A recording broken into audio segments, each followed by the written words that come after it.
12ویں صدی عیسوی میں چنگیز خان کی قیادت میں سرائے گوبی کے شمال سے خونخوار منگول بگولا اٹھا جس نے صرف چند دہائیوں میں ہی دنیا کو اپنی لپیٹ میں لے لیا۔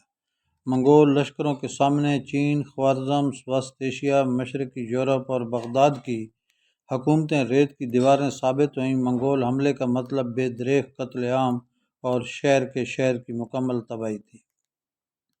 دنیا تسلیم کر چکی تھی کہ ان وحشیوں سے مقابلہ ناممکن ہے۔ منگول ناقابل شکست ہیں۔ منگولوں نے اول خوارزم کی اینٹ سے اینٹ بجائی اور پھر 500 سال سے زائد قائم خلافت عباسیہ کو عبرتناک انجام سے دوچار کیا۔ منگولوں نے خوارزم میں کھوپڑیوں کے مینار بنائے تو بغداد میں اتنا خون بہایا کہ گلیوں میں کیچڑ اور تعفن کی وجہ سے عرصے تک چلنا ممکن نہ رہا۔ اس پر آشوب دور میں مسلمانوں کی حیثیت کٹی پتنگ کی سی تھی۔ مسلمان نفسیاتی طور پر کسی مقابلے کے قابل نظر نہ آتے تھے۔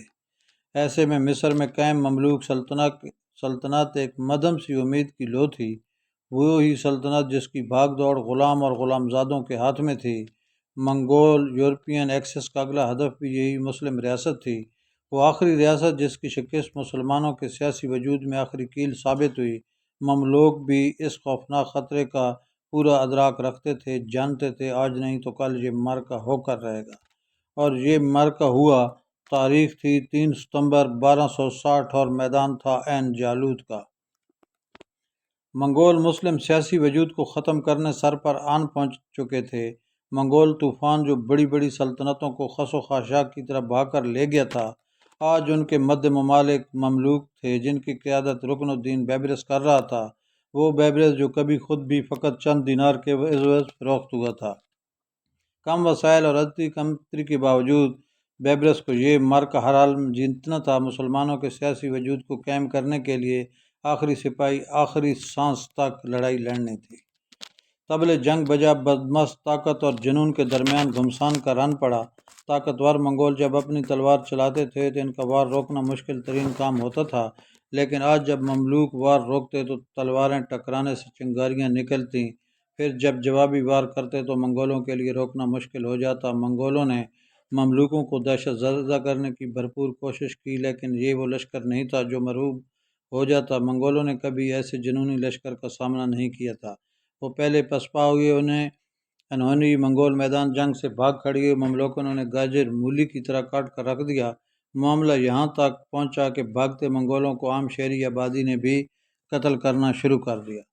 منگول ناقابل شکست ہیں، یہ وہم عین جالوت کے میدان میں ہمیشہ کے لیے دفن ہو گیا۔ غلاموں نے رکن الدین بیبرس کی قیادت میں مسلم سیاسی وجود کی جنگ جیت لی اور رہتی دنیا تک یہ اعزاز اپنے نام کر لیا۔ اس معرکے کے بعد منگول پیش قدمی نہ صرف رک گئی بلکہ آنے والے سالوں میں بیبرس نے منگول مفتوح علاقے بھی ان سے واپس چھین لیے۔ رکن الدین بیبرس نے اپنی خداداد صلاحیت سے منگول یورپین نیکسس کو بھی توڑ ڈالا اور صلیبی جنگوں میں بھی فاتح رہا۔ مسلم دنیا اپنے اس عظیم ہیرو کے متعلق بہت کم جانتی ہے، ایک ایسا ہیرو جس نے ان کی سیاسی وجود کی جنگ بڑی بے جگری سے لڑی، جس کی پشت پر کوئی قبیلہ بھی نہ تھا اور جو کبھی فقط چند دینار کے عوض بکا تھا، لیکن جو مصائب کا مقابلہ کرنا جانتا تھا، جو ہمت نہیں ہارتا تھا اور جو امید کا دامن کبھی بھی نہیں چھوڑتا تھا۔ سلام سلطان رکن الدین بیبرس، اللہ تعالیٰ ان کے درجات بلند فرمائے، آمین۔ حمدان ملک، اٹک، پاکستان۔